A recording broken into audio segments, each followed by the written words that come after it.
Buenas tardes. Este video tiene el objetivo de poder acompañarlos en este primer módulo teórico para poder hacer, digamos, un punteo de los temas más importantes del módulo. Bueno, en este módulo nos vamos a detener en cuáles son los orígenes de la psicología forense. Ahora ustedes la van a conocer como psicología jurídica como materia. Por otro lado, también vamos a ver las diferencias entre distintas disciplinas como son la criminología, la criminalística y los aportes de la psicología jurídica a la misma. Y también nos vamos a detener en algunos aspectos que tienen que ver con el entrecruzamiento entre dos discursos. El discurso psicológico, que es donde nosotros nos vamos a situar como profesionales de la salud mental, y por otro lado un discurso nuevo para nosotros, que es el discurso jurídico, con sus especificidades, con sus normas, con sus leyes, y desde ahí nosotros vamos a poder observar o plantearnos cuáles son los aportes que la psicología va a poder hacer en este entrecruzamiento de campos discursivos. En ese diagrama, si tuviésemos que pensar una lógica de un diagrama de Venn, nosotros como psicología jurídica nos encontraríamos en la intersección de ambos discursos. Bueno, por otro lado también parte, digamos, de esta primera unidad es pensar cuáles son los aportes que nuestra legislación, la Ley de Ejercicio Profesional, va haciendo a este campo que es la psicología jurídica, para que nosotros podamos, a través de este amparo del derecho, poder incursionar, poder aportar, poder acompañar algunas situaciones que las personas van a atravesar en distintos ámbitos jurídicos, que la materia nos va a explicar posteriormente como los ámbitos de inserción de la psicología jurídica. Bueno, estos son de alguna manera los temas más importantes que nosotros tenemos, ¿sí? que ver en esta unidad temática. Como orígenes vamos a situar los primeros aportes que va a ser la en ese momento denominada antropología criminal. Después va a devenir de alguna manera con el nombre de criminología, viendo cómo esta ciencia basada en el positivismo como paradigma en ese momento imperante, estamos hablando de 1860, 1870 en adelante, va a poder hacerse la pregunta en relación a si hay algún antecedente, ya sea biológico, ya sea hereditario, ya sea en su perfil, digamos, psicológico o en el ambiente, que haga incidir a que algunas personas cometan conductas criminales.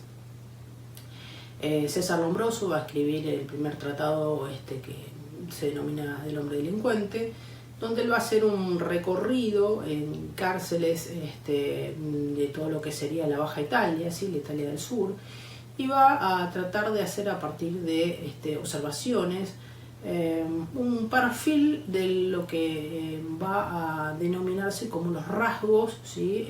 Del hombre delincuente. Esos rasgos van a coincidir de alguna manera con cierto perfil del hombre del sur de Italia, ¿sí? Y entonces va a ser toda una gran descripción en relación a, por ejemplo, cómo son sus miembros inferiores, cómo son sus miembros superiores, cómo es su cráneo, cómo es su facies, sus orejas, bueno, un montón de datos en función de los cuales va a devenir esta construcción que él hace de el hombre delincuente. Bien, de alguna manera este concepto del hombre delincuente basado en determinadas características, lo que va a imprimir por primera vez es cierta cuestión predictiva, o sea, las personas que tengan o que reúnan determinados caracteres van a estar predispuestos a cometer una conducta criminal si aún no la cometieron. Eso de alguna manera acuña lo que nosotros vamos a conocer posteriormente con el concepto de peligrosidad, ¿sí? Si el hombre es peligroso o no, y en función de qué el hombre es peligroso o no, en función de determinadas características, ¿sí? Que son las descriptas. Posteriormente se van a añadir otros estudiosos sobre el tema, ¿sí? Garofalo, Hans Goppinger, y debemos destacar que la Argentina ha sido pionera, digamos, en los primeros estudios de criminología no solo estudios científicos, sino también en poder poner en acto estos estudios científicos a través de lo que fue la criminología clínica que desarrolló José Ingenieros. José Ingenieros trabajó en la Argentina, empezó trabajando en el primer centro contra Ventores, que estuvo ubicado acá en 24 de noviembre, Hipólito Yrigoyen, haciendo observaciones que de alguna manera iban tratando de determinar también estas características del hombre delincuente, hasta que puede fundar el Instituto de Criminología ya a comienzos de 1900, que iba a depender en ese entonces de la Penitenciaría Nacional. Ahí se funda entonces el primer Instituto de Criminología de la Argentina, que fue pionero en toda Latinoamérica. José Ingenieros le va a añadir al estudio del delincuente algunos conceptos también ya del psicoanálisis.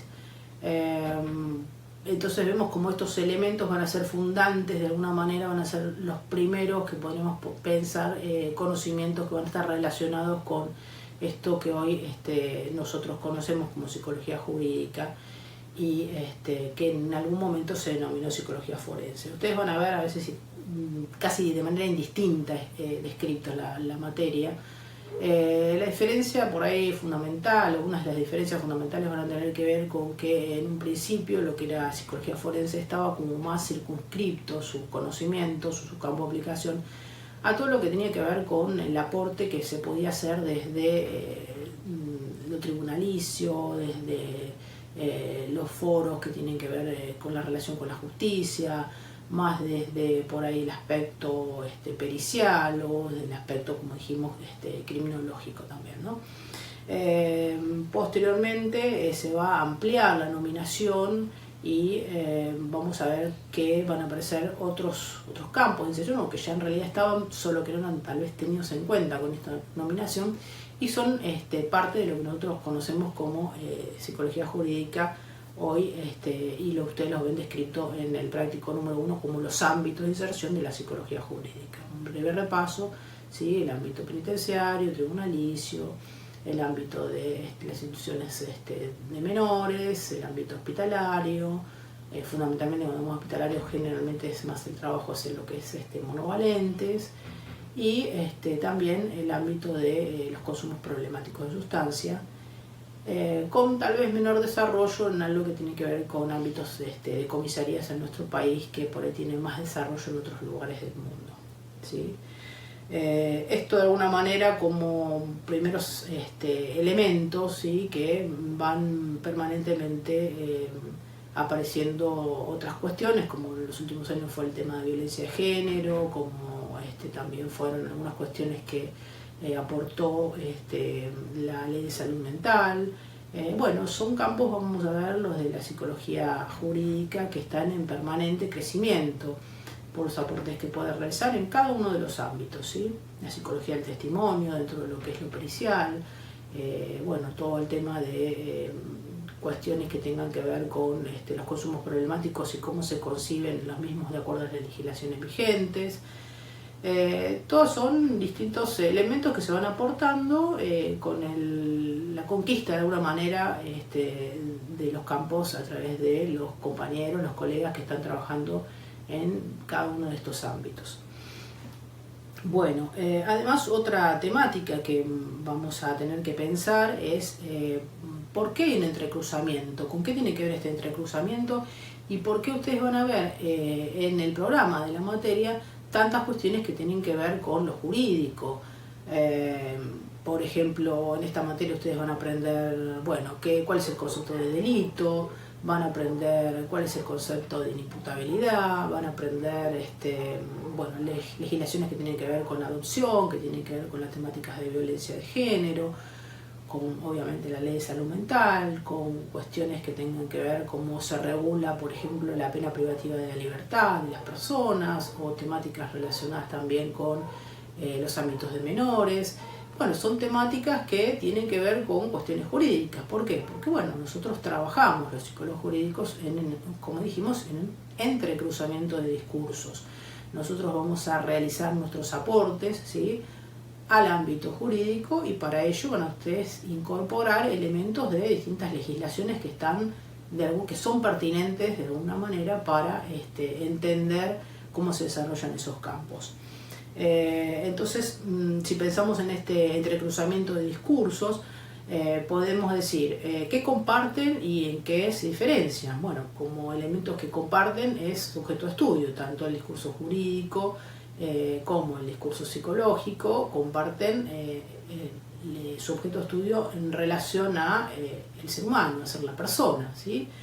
Lo que se legisla, digamos, desde los discursos son las conductas humanas prohibidas o las conductas humanas que aparecen por omisión, ¿sí? Pero, bueno, son conductas humanas. Y nosotros, obviamente, como psicólogos, lo que vamos a aportar son elementos sobre esas conductas humanas. Ahora, en este entrecruzamiento, justamente, que dijimos al principio, si pensamos en la figura del diagrama de Venn, nosotros como psicólogos jurídicos en esa intersección, entonces vamos a tener que aprender elementos que tengan que ver con ese otro discurso tan diferente al nuestro, ¿sí? Y bueno, y en función de eso poder contribuir con nuestro saber. Como decíamos antes, compartimos el objeto de estudio. ¿En qué nos vamos a diferenciar? Bueno, nos vamos a diferenciar de alguna manera, cómo pensamos, ¿sí?, ese objeto de estudio. Nosotros desde la psicología lo vamos a pensar desde la subjetividad, desde el caso por caso, desde la historia previa de ese sujeto, desde su medio, desde sus características específicas y desde el momento en el cual está situado cuando esté atravesando esa problemática donde el discurso jurídico lo está de alguna manera interpelando.